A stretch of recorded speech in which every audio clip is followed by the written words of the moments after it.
Dans cette capsule, nous verrons les propriétés caractéristiques chimiques plus en détail. Tout d'abord, redéfinissons ce qu'est une propriété caractéristique. Ce sont des propriétés qui nous permettent d'identifier une substance pure. Il faut absolument qu'elle soit pure pour être capable de l'identifier. Nous avons vu les propriétés caractéristiques physiques. On se rappelle que ce sont des propriétés qui ne changent pas la nature de la substance. Ce que ça signifie, si par exemple on prend le point d'ébullition, je fais bouillir de l'eau, je sais que le point d'ébullition de l'eau est de 100 degrés Celsius. Même si je fais bouillir de l'eau, nous avons vu que l'énergie qu'on leur fournit ne change pas la molécule. Tout ce qui va se passer, c'est que lorsqu'elle passe de l'état liquide à l'état gazeux, les molécules vont se disperser, s'éloigner et s'agiter davantage. Mais ça demeure la même substance du H2O. Alors, la formule chimique ne change pas ici de la substance. Même chose pour ce qui est du point de fusion. La solubilité également. Si, par exemple, je dissous du sel dans de l'eau, le sel va demeurer du NaCl et l'eau va rester de l'eau. La preuve ici, c'est qu'une fois le sel dissous, on le goûte encore. Donc, c'est la preuve qu'il est demeuré exactement le même du NaCl. Même chose pour la masse volumique. On prend la masse, on prend le volume d'une substance, ça ne change pas la substance, ni la conductibilité électrique. Par contre, les propriétés caractéristiques chimiques, ces propriétés-là vont mener la substance à être modifiée au cours de la réaction chimique pour en créer carrément de nouvelles. Alors, si par exemple, je prends un papier tournesol ou un papier pH et je le trempe dans une solution, il va y avoir un changement de couleur. Ce changement de couleur-là est une preuve d'un changement chimique. Et il y a vraiment des nouvelles substances qui vont être créées, d'où cet indice de changement chimique.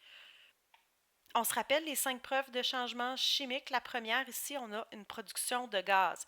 Donc, une effervescence va m'indiquer un changement chimique. La production de lumière vive, ça peut être également un changement de température, soit une augmentation, une diminution, qu'on va prendre avec une sonde thermomètre. Comme par exemple, les compresses instantanées, soit de chaleur ou de froid. On craque une petite capsule à l'intérieur qui libère une substance qui se trouve à faire une réaction chimique qui va produire une augmentation ou une diminution de température.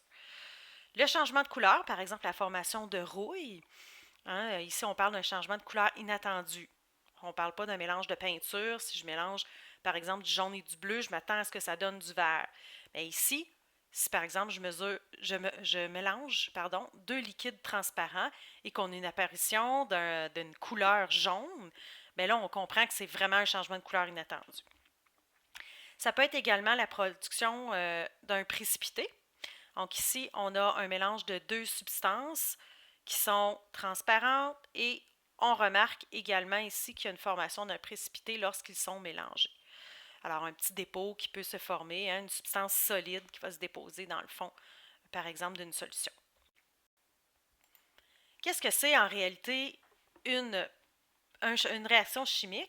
Ici, j'ai par exemple la réaction chimique du dioxygène. On a 2 molécules de dioxygène qui, en présence du méthane, vont produire des nouvelles substances. Donc, vont se transformer en eau et en dioxyde de carbone. On sait que rien ne se perd, rien ne se crée. On va le voir ici, qu'est-ce qui se produit réellement dans une réaction chimique. Ici, si par exemple, je prends les molécules de dioxygène, je leur fournis de l'énergie, on va être capable de, avec ces molécules-là, d'en créer des nouvelles, mais sans changer ma quantité totale ici d'atomes.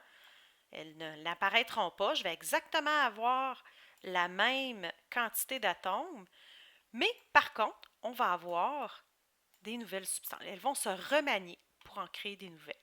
Alors, je vois qu'ici, j'obtiens des nouvelles molécules, donc des molécules d'eau et des molécules de dioxyde de carbone. Les propriétés caractéristiques chimiques.